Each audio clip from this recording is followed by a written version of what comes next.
तुम्ही पण जर कर्जत किंवा कुठेही विलाला जात आहे, कर्जत असं नाही कोणत्याही विलाजला जात आहे, हे तुमच्यासोबत पण घडू शकतं. फक्त ती डोक्यावर उभी होती आणि तिचे माझ्या सिस्टरचे मोठी केस आहेत, तर तिने केस वगैरे सगळे सोडलेले आहेत, ती माझ्याकडे बघत होती खाली. तर तेव्हा तर एकदमच गार पडलो मी.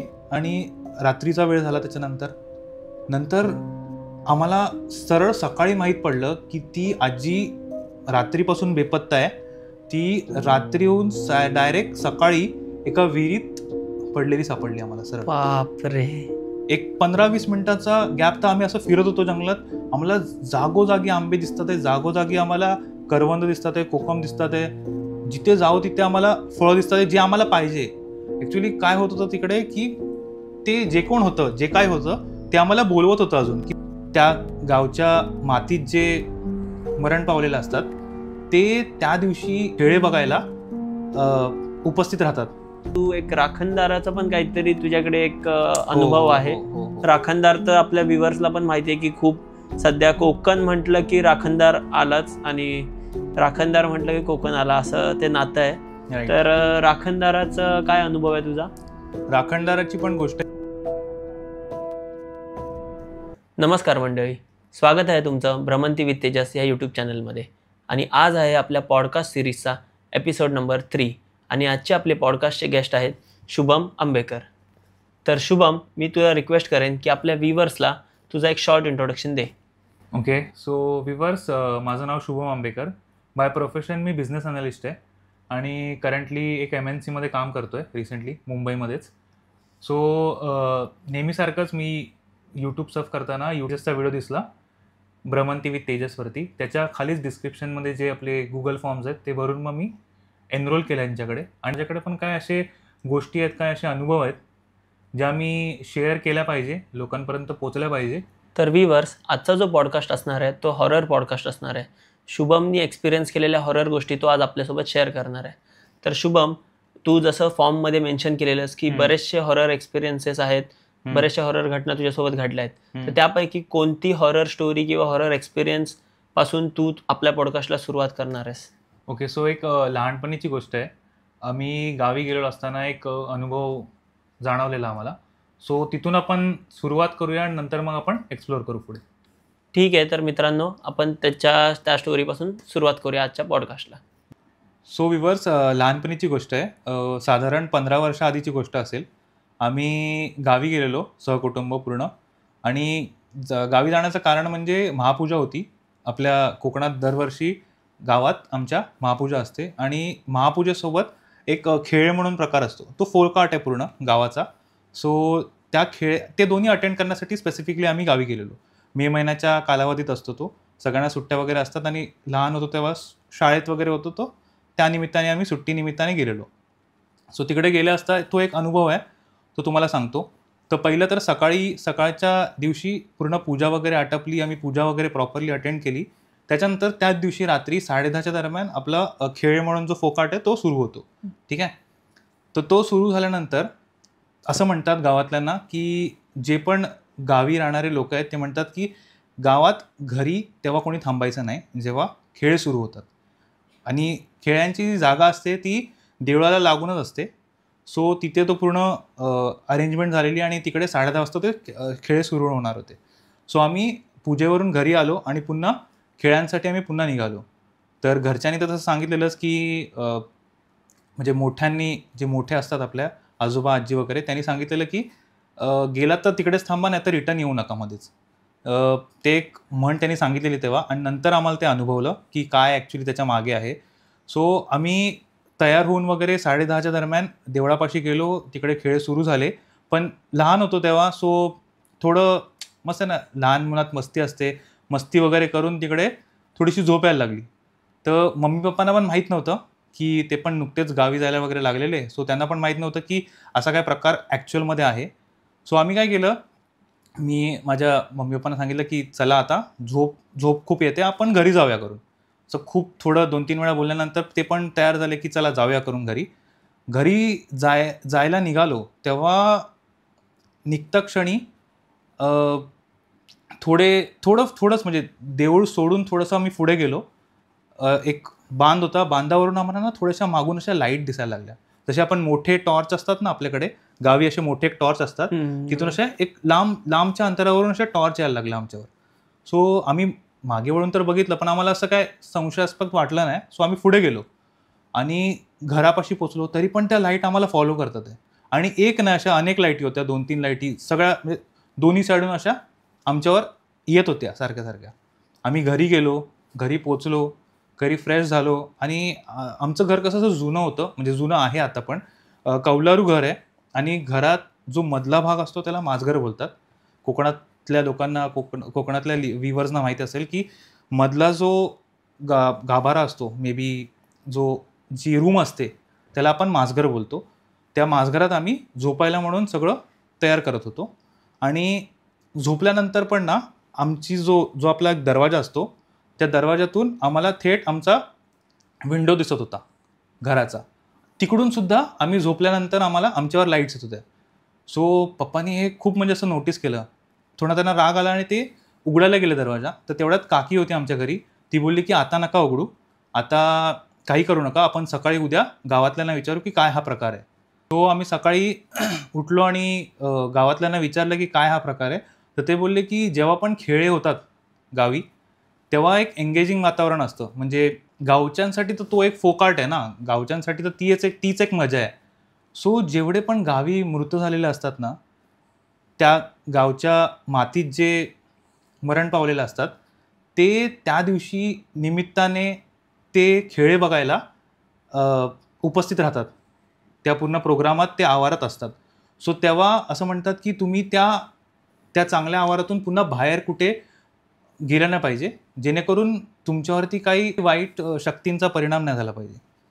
सो तो एक अनुभव होता आणि तो एवढा हॉरिफाईंग होता ना, की पूर्ण रात्र ते आम्हाला त्या लाईट्सने सतवलंय.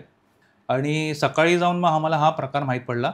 तेव्हापासून कानाला खडा लावलाय की खेळ सुरू असताना आम्ही खेळ एन्जॉय करतो, पण आम्ही घरी निघून कधीच येत नाही. इव्हन घरी कोण थांबत असेल तरी पण आम्ही त्यांना सांगतो की तुम्ही चला. इव्हन म्हातारे जे असतात, जे आजी आजोबा असतात आपले, त्यांना पण आम्ही तिकडे घेऊन जातो स्पेसिफिकली. कोणी घरी थांबत नाही. अजून एक अनुभव होता माझ्या आजीचा. तिला पायांचा थोडासा त्रास आहे, ती थांबलेली घरी. तर जेव्हा ती थांबली असताच ना, त्यांना जेव्हा खेळ सुरू झाले तेव्हा ती घरी आपली बसलेली पडवीत होती. आपल्याकडे एक ओटी आणि पडवी हा कन्सेप्ट असतो कोकणातल्या घरात.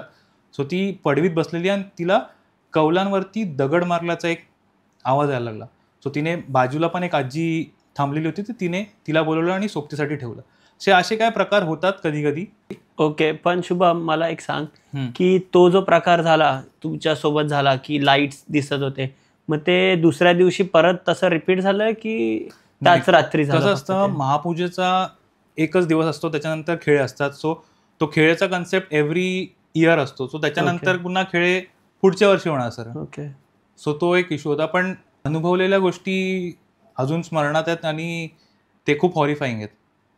ओके, म्हणजे त्या मोमेंटमध्ये किंवा त्या टाइम पिरियडमध्ये कोणीच घरी थांबायचं नाही.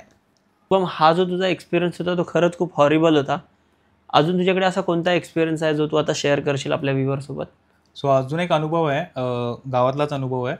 त्याला मोस्टली सगळ्या व्ह्युअर्सना माहिती असेल तो, आणि कोणीतरी एक्सपिरियन्स पण केला असेल तो नक्कीच. सो त्याला म्हणतात चकवा. चकवा हा प्रकार भरपूर लोकांनी अनुभवला असेल अजूनपर्यंत. सो तिथून सुरुवात करूया आपण. ओके, मोस्टली ट्रॅव्हलिंग जे करतात त्यांनी अनुभवला असेल चकवा. राईट. त्यांनाच मोस्टली चकवा लागतो. राईट. तर ही पण एक लहानपणीचीच गोष्ट आहे. आम्ही मामाच्या गावी गेलेलो. सो गावी गेला असताना तिकडे आमची एक सवय असायची की सकाळी उठल्यावर आम्ही नदीवर जायचो आंघोळ वगैरे करायला. आणि आंघोळ तिकडून करून आल्यानंतर मग आम्ही जेवण वगैरे करून मग फुल मजा धिंगाणा करायचो आम्ही फुल. सो आमच्यासोबत काका काकी होते अजून दोघंजणं, आणि मी आणि काका आम्ही दोघंजणं जंगलात गेलो, आंघोळ वगैरे करून आलो, मस्त जेवलो वगैरे. दुपारची वेळ होती. दुपारी काही असं करायला नव्हतं म्हणून आम्ही आंबे शोधायला निघालो, कोकम शोधायला निघालो गावी. करवंद वगैरे सगळे गोळा करतो आपण मे महिन्यात गेल्यानंतर. सो आम्ही तेव्हा तिकडे मस्त पिशव्या घेऊन मस्त जंगलात वगैरे घुसलो. तर एक तासभर शोधतोय आम्ही, आंबे काढतोय, कोकम काढतोय, करवंद काढतोय. असं झालं. बराचसा रानमेवा आम्हाला भेटला. तो आम्ही घेतला पिशव्यातून भरून, आणि परतीच्या प्रवासाला जेव्हा निघालो ना, तेव्हा आम्हाला पुन्हा अजून दिसायला लागलं. सो पुन्हा आम्ही जिथून घेतलेले आंबे, जिथून आम्ही उचललेले आंबे, जिथून ज्या झाडावरून आम्ही आंबे काढले त्या झाडावर आम्हाला पुन्हा आंबे दिसायला लागले, पुन्हा कोकमं दिसायला लागली, पुन्हा करवंद दिसायला लागले. आणि हा प्रकार 15-20 मिनिटं वाढतच होता. जिथपर्यंत आम्ही गेलोय तिथून पुन्हा परतीचा प्रवास जेव्हा सुरू केला तेव्हापासून आम्हाला तिथे ज्या ज्या ठिकाणी आम्ही फळं उचलले त्या ठिकाणापासून आम्हाला पुन्हा ती फळं दिसायला लागली, पुन्हा जास्त क्वांटिटीमध्ये दिसायला लागली. सो तो एक हॉरिफाईंग इव्हेंट होता. आम्हाला 15-20 मिनिटं तर आधी काही कळालं नाही. थोड्या वेळानंतर काकांना थोडा ह्याचा एक्सपिरियन्स असल्यामुळे त्यांना थोडं कळायला लागलं, तर ते बोलले, बाळा चल आपण इथून निघूया, हे थोडंसं काय लक्षण बरं दिसत नाही. तो आम्ही दोघंच होतो. सो आम्ही पटापट जे आहे ते घेऊन फटाफट निघालो तिथून. घरी आल्यानंतर आजीला जेव्हा ही गोष्ट सांगितली तेव्हा आजीने म्हटलं की बरं झालं तुम्ही त्याच टायमात त्या चकव्याच्या रिंगणातून निघालात. जर तुम्ही रिंगालात असतात तर तुम्हाला मे बी त्याच्यातून अडकून ठेवला असता आणि रात्र तुमची काढली असती तिकडे. सो तो एक हॉरिफाईंगच इव्हेंट होता. एक 15-20 मिनिटाचा गॅप तर आम्ही असं फिरत होतो जंगलात. आम्हाला जागोजागी आंबे दिसतात आहे, जागोजागी आम्हाला करवंद दिसतात आहे, कोकम दिसतात आहे. जिथे जाऊ तिथे आम्हाला फळं दिसतात आहे जे आम्हाला पाहिजे. ॲक्च्युली काय होत होतं तिकडे की ते जे कोण होतं, जे काय होतं ते आम्हाला बोलवत होतं अजून की तू थांब इथेच, तू जाऊ नकोस, तुला जे पाहिजे ते तुला भेटेल इकडे, तू थांब इथेच. आणि मेन म्हणजे हा प्रकार कधी होतो, जेव्हा जंगलात वगैरे जातो तेव्हा हा प्रकार नेहमी दुपारच्या वेळेस, जेव्हा आपण 12, 2 किंवा 3चं जे ऊन असतं त्या टायमाला हा प्रकार जास्त अनुभवतो. ओके. सो हा एक हॉरिफाईंग इव्हेंट होता. आणि शुभम, मला आठवते तू एक राखणदाराचा पण काहीतरी तुझ्याकडे एक अनुभव हो, आहे. हो. राखणदार तर आपल्या व्ह्युअर्सला पण माहिती आहे की खूप सध्या कोकण म्हटलं की राखणदार आलाच, आणि राखणदार म्हटलं की कोकण आला, असं ते नातं आहे. Right. तर राखणदाराचा काय अनुभव आहे तुझा? राखणदाराची पण गोष्ट एक आहे की पहिलं तर राखणदार म्हणजे काय, की राखणदार म्हणजे आपल्या जागेचा रखवालदार. पूर्ण गावात आमच्या आपली एक हद्द असते, त्या हद्दापर्यंत आपल्याला जो आपली जी रक्षा करतो तो राखणदार. सो अशीच एक स्टोरी आहे त्याच्याबद्दल, तिथून आपण ओके. ती आपण सुरुवात करूया. सो झालं असं की राखणदाराची एक वेळ असते, सायंकाळीची एक वेळ असते. एक 7 किंवा 7:30च्या सुमारास राखणदार पूर्ण गावाची एक फेरी मारतो. सो आम्ही एक ऑड टाईमलाच गेलेलो गावी असं खूप कमी लोकं होती आणि मुंबईकरच गावाकडे गेलेली, काही एक इव्हेंट होता त्यासाठी. सो असं बोलतात की राखणदारचा एक फेरा असतो गावात 7:30-7च्या सुमारास. सो तो फेरा होता आणि 2 असे अनुभव आहेत. पहिला तर एक अनुभव असा आहे की एक मुंबईची आजी गेलेली गावी. ती घरी एकटीच होती आणि तिला माहीत नव्हतं या गोष्टींबद्दल जास्त तर. तर राखणदार जनरली जे राखणदाराचं पोशाख असतं, ती व्हाईट पगडी असते, एक व्हाईट पोशाख असतं, हातात एक काठी असते आणि त्याला घुंगरू असतात. हा एक प्रॉपर पोशाख असतो त्याचा. पण असं पण म्हणतात की राखणदार कोणाच्या रूपात पण येतो, गावातल्या कोणत्यातरी एक माणसाच्या रूपात पण येतो. तर संध्याकाळी 7:30ची वेळ होती. आजी आपली अंगणात बसलेली, काहीतरी वाळवण घातलेलं ते बघत बसलेली आणि तो फेरा आला आणि राखणदार तिथून पास होत होता, म्हणजे जवळूनच जात होता. त्याचा एक रूट असतो गावात, पूर्ण एक असा एक रूट असतो त्याचा. सो आजीने बघितलं की कोणतरी जात आहे, तिला असं नीट क्लिअरली कळलं नाही, पण तिला ओळखीचा माणूस वाटला म्हणून तिने हाक दिली. तर त्या माणसाने तिला ते दिसत होतं की तो माणसाने तर काय वळून बघितलं नाही, तो पुढेच चाललेला. तो आजीने आपल्या कोकणी स्टाईलमध्ये थोड्या 2-3 अपशब्द वापरले आणि ती आपली गेली कामानिमित्त रिटर्न.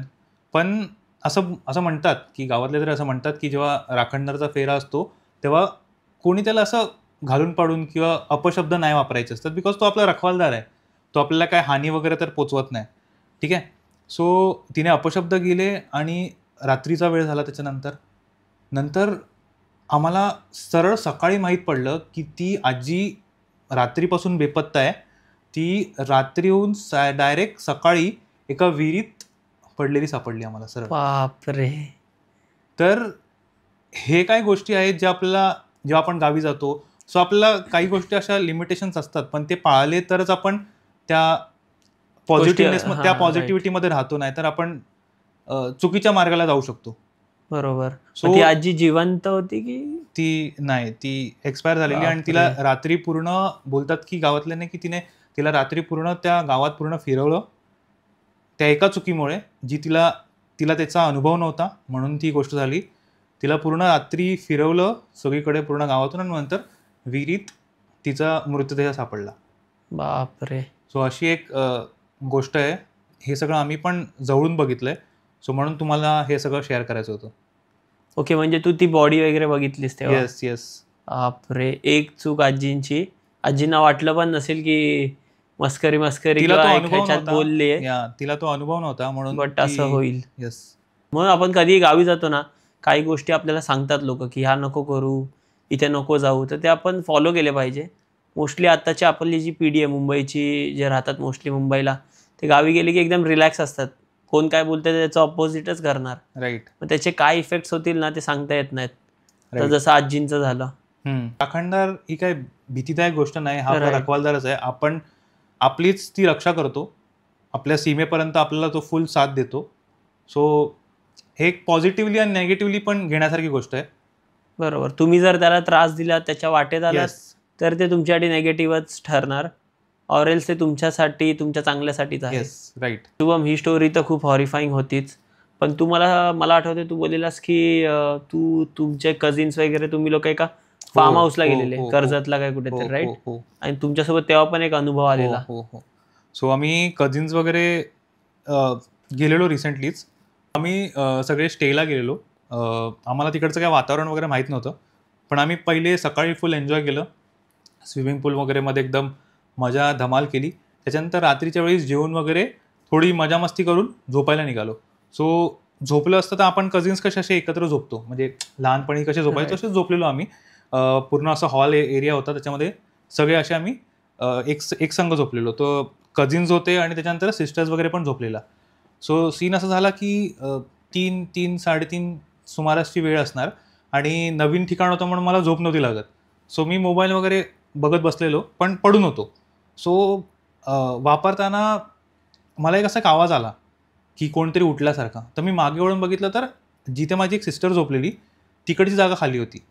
नंतर बघतोय तर ती वॉशरूममधून रिटर्न येत होती. तर पुन्हा येऊन ती झोपली. त्याच्यानंतर मी पुन्हा आपला थोड्या वेळ बघतोय फोन. त्याच्यानंतर पुन्हा सेम आवाज आला. तेव्हा बघतोय तेव्हा पण सिस्टर नाही. नंतर बघतोय समोरच्या दिवाळावरती ती त्या साईडला म्हणजे समोरच्या दिवाळाकडे फेस करून उभी होती जस्ट. मी बोललो हे काय आहे. तिला आवाज दिला दोनदा, ती हाक देत नाही. नंतर मी बोललो की असेल काहीतरी. तर मी दुर्लक्ष केल्या क्षणी तिने डोकं आपटायला सुरू केलं दिवाळावरती. बापरे. सो मला आता पण शहारे येतात आहे. डोकं आपटायला सुरू केलं आणि मी मग तेव्हा मी पण जरा गार पडलो की हे काय आहे. आणि मी माझ्या बाजूला मोठा दादा झोपलेला, त्याला उठवायचं ट्राय केलं, पण तो काय उठेना, बिकॉज तो पण थकून वगैरे झालेला त्याचा, तो पण झोपलेला. सो मी चादर घेतली आणि डायरेक्ट डोक्यावरती टाकून सरळ झोपून गेलो. म्हणजे ट्राय केलं झोपायचं, जेवढं अवॉइड करता येईल बघायला तेवढं अवॉइड केलं, कारण की मी पण स्वतः घाबरलेलो त्या टायमाला. सो झालं असं की थोड्या वेळ 1-2-3 मिनटं जाऊ दिली, मी पण जरा शांत झालो. नंतर जेव्हा जसंच मी चादर थोडीशी खाली घेतली तर ती माझ्या डोक्यावर उभी होती. बापरे. विचार करू शकता, ती डोक्यावर उभी होती आणि तिचे माझ्या सिस्टरचे मोठे केस आहेत, तर तिने केस वगैरे सगळे सोडलेले आहेत, ती माझ्याकडे बघत होती खाली. तर तेव्हा तर एकदमच गार पडलो मी. आणि म्हणजे अजून पण आत्ता पण मला शहारे येतात आहे. सो एकदमच गार पडलो. मी बोललो की आता जे काय होईल ते उद्या सकाळी होईल, आता मी काय बघणार नाही. मी पुन्हा चादर घेतली आणि मी एकदम टाईट असं पकडून झोपलो. तो एक अर्धा तास पुन्हा उलटून गेला. नंतर मला असं वाटलं मला पायाच्या इथे काहीतरी जाणवलं थोडं. तर मी काय लक्ष द्यायच्या भानगडीत पडलो नाही. मी बोललो की जे काय आहे ते. आणि भाऊ पण उठत नव्हता. भावाला पण ट्राय करतोय, भाऊ पण उठत नाही. आणि हे असे गोष्टी होतात आजूबाजूला. सो अजून 1 तास वगैरे उलटला. त्याच्यानंतर मग मी बघितलं की ती पुन्हा वॉशरूमवरून येताना दिसली मला. आणि मग नंतर तिला विचारलं मी थांबून लगेच की अरे काय तू कुठे, काय करत होतीस तू रात्रभर, तू काय केलंस माहिती आहे का. सो ती बोलते की नाही, मी तर आत्ताच आले वॉशरूमवरून. सो आणि नंतर तिला मग बोललो की आता तिला काय बोलणार रात्रीचं. सो ती झोपली. नंतर मग मी सकाळी हे सगळं तिकडे सांगितलं, म्हणजे मम्मी पप्पांना वगैरे सांगितलं. तर त्यांनी पण मग तिकडे चौकशी केली. जो ओनर होता त्या फार्मचा, विलाचा जो ओनर होता, त्याला आम्ही विचारलं. तर ते बोलले की ते त्यांचं सेल्सचं तर ते काय असं डायरेक्ट असं काय बोलणार नाही, पण आजूबाजूला विचारल्यानंतर कळालं की इथे अशा एक्सपिरियन्सेस अजून लोकांना पण आलेत. बापरे.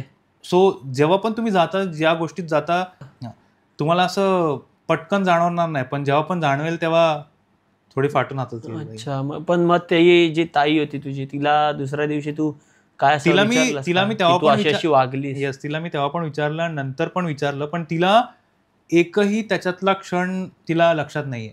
ती नुसती झोपली आणि वॉशरूमवरून रिटर्न आली, बस तिला एवढंच सकाळचं माहिती. बस. बापरे. त्याच्यानंतर ते मी बघितलं आणि जे मी अनुभवलं तेवढं मलाच माहिती. म्हणजे डेंजर, खतरनाक आहे ऍक्च्युली. जेव्हा तो बोलतोय की तो असा झोपलाय आणि ती अशी उभी आहे, राईट, आणि Yes. केस सोडून. मला ते अजूनही पण ते बापरे. क्षण आठवतात. तू कसं फेस केलंय शुभम तुलाच माहिती. तुमच्यासारख्या लोकांचा आपली तर हालत होऊन जाईल जर असं काय अनुभवलं तर. माझी पण तेव्हा हालतच झालेली, पण मी 1-2 तास तरी मी एकदम स्तब्ध होतो. म्हणजे मला काही जाणवत पण नव्हतं. मी एकदम शांत उभं राहिलो की माझी काही हालचाल नव्हती. जेव्हा सकाळी मी सगळ्यांना सांगितलं तेव्हा मला थोडं रिलीफ वाटलं. अच्छा. पण ते अजून पण क्षण म्हणजे डोळ्यासमोर येतात आणि मी अजून पण माझ्या सिस्टरला त्या गोष्टीने चिडवतो. हा. मग कधी ती परत कधी तशी वागली नाही, नंतर त्यानंतर कधी घरी आल्यावर परत? त्यानंतर असा कधीच अनुभव नाही.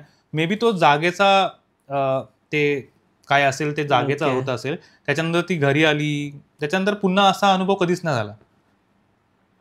तुम्ही पण जर कर्जत किंवा कुठेही विलाला जाताय, कर्जत असं नाही, कोणत्याही विलाजला जाताय, हे तुमच्यासोबत पण घडू शकतं. आता ते अननोइंगली ते जस्ट गेले. आपण नॉर्मल तेच करतो, बुक करतो, जातो, एन्जॉय करतो. येस.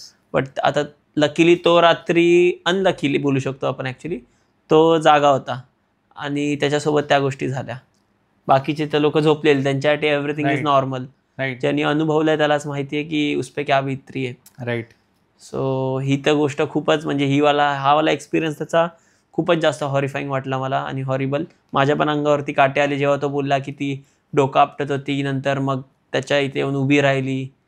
कसं फेस केलंय त्याचं त्यालाच माहिती. तर शुभम, मला आठवतंय तू बोललेलास की तू आणि तुझा ग्रुप, रायडिंग जो ग्रुप आहे, ते कोकण राईडला गेलेले. तेव्हा पण तुमच्यासोबत असं काहीतरी तुझ्यासोबत एक एक्सपिरियन्स होता तुझा, तो काय होता एक्झॅक्टली? मी कोकण राईडला गेलेलो, गेल्याच वर्षी गेलेलो आणि आम्ही 9 जण होतो एकत्रित आणि कोकण राईड पूर्ण आम्ही पूर्ण कोस्टल एरिया आम्ही कव्हर केलेला. सो सेकंडला स्पॉट माझा होता. माझ्या घरी सगळे थांबणार होते आणि माझ्या घरी मम्मी तेवढी आलेली गावी. सो गावी आम्ही 1 दिवस आमच्याकडे स्टे होता. सो आम्ही थांबलेलो. ज्या दिवशी आलो त्या दिवशी सगळे एकदम थोडेसे लेट आम्ही पोचलो घरी. सो थकून वगैरे आलेलो. सो येऊन सरळ जेवून आम्ही झोपायला गेलो. झोपल्यावरती माझ्यातला एक, म्हणजे आमच्या ग्रुपमधला एक मित्र ऋषिकेश म्हणून, तो झोपेत मम्मीला असं ऐकू आलं, मम्मीने येऊन बघितलं पण, की तो झोपेत थोडासा जाबडत होता. आता जाबडणं हा प्रकार काय, की झोपेत माणूस बोलतो. थोडंसं क्लिअर नसतं ते, पण Right. बोलतो तो. जे काय त्याच्या दिवसभरात झालंय, जे काय असेल ते तो बोलतो रात्री. ते मम्मीने मला सकाळी सांगितलं की हा ऋषिकेश आहे ना, हा जाबडतो रात्रीचा, ह्याचं काहीतरी लक्षण चुकीचं आहे. बरोबर. सो तो दिवस गेला. दुसऱ्या दिवशी आमचा दौरा होता गणपतीपुळेला. आम्ही गणपतीपुळे वगैरे कव्हर केलं. सगळं करत येईपर्यंत त्या दिवशी पण आम्हाला लेट झालं.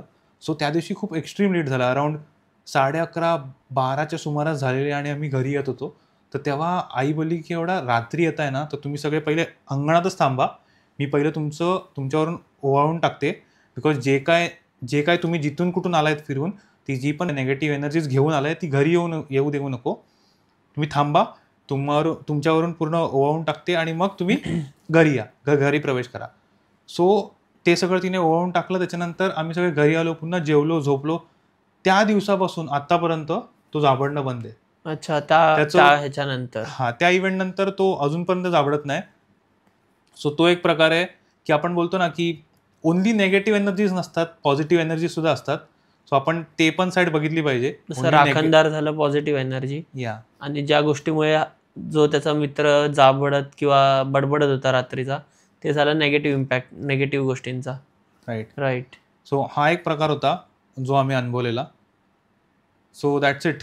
तर व्ह्यूअर्स, तुम्हाला आज मला अजून एक गोष्ट सांगायची होती की आपले जे गेस्ट आहेत आजचे, त्यांचं पण एक यूट्यूब चॅनल आहे. यूट्यूब चॅनलचं नाव सांगू शकतो का? राईड बंधू.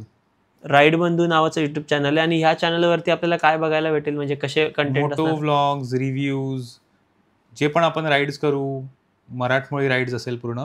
ॲक्च्युली तो कन्सेप्ट असा आहे की 2 भाऊ, म्हणजे मी आणि माझा भाऊ, आम्ही दोघं राईड करणार आहोत. तो 2 brothers in 1 frame on 2 wheels. Unique असा कन्सेप्ट वाटला मला हा, राईट. की 2 भाऊ दोघं मिळून राईड्स वगैरे करतायत, प्लस रिव्ह्यूज देत आहेत, फूड रिव्ह्यूज झाले, Right, ट्रॅव्हल ब्लॉग झाले. तर ह्याच्या चॅनलला पण नक्की सबस्क्राईब करा. आणि तुझं ह्याच्या Instagram चॅनलचं नाव तर मी मेन्शन करतोच, प्लस इंस्टाग्रामचं पण हँडल मी मेन्शन करेन. येस. सो सपोर्ट करा, त्याचं पण नवीनच चॅनल आहे. येस. शुभमच्या आपल्या ज्या स्टोऱ्याज किंवा जे त्याचे एक्सपिरियन्स होते जे त्यांनी आपल्यासोबत शेअर केले, हे तुम्हाला कसे वाटले हे कमेंट करून नक्की कळवा. Plus Shubham, thanks a lot for giving your time and sharing your stories and experiences with us. आणि जसं मी तुम्हाला नेहमी बोलतो की मी व्हिडिओच्या डिस्क्रिप्शनमध्ये एक गुगल फॉर्मची लिंक देतो, ती लिंक तुम्ही पण भरू शकता आणि आपल्या पॉडकास्टमध्ये सहभागी होऊ शकता. तर हा व्हिडिओ शुभमच्या आपल्या ह्या थ्रिलिंग किंवा हॉरर एक्सपिरियन्सेस कसे वाटले हे आम्हाला नक्की कळवा. आणि जर व्हिडिओ आवडला असेल तर व्हिडिओला लाईक करा, चॅनलला शेअर करा, सबस्क्राईब करा. आणि पुन्हा एकदा भेटू आपण अशाच एक नवीन स्टोरीसोबत, नवीन एक्सपिरियन्सेससोबत एक नवीन एपिसोडमध्ये. सो आत्तासाठी सायनिंग ऑफ. बाय.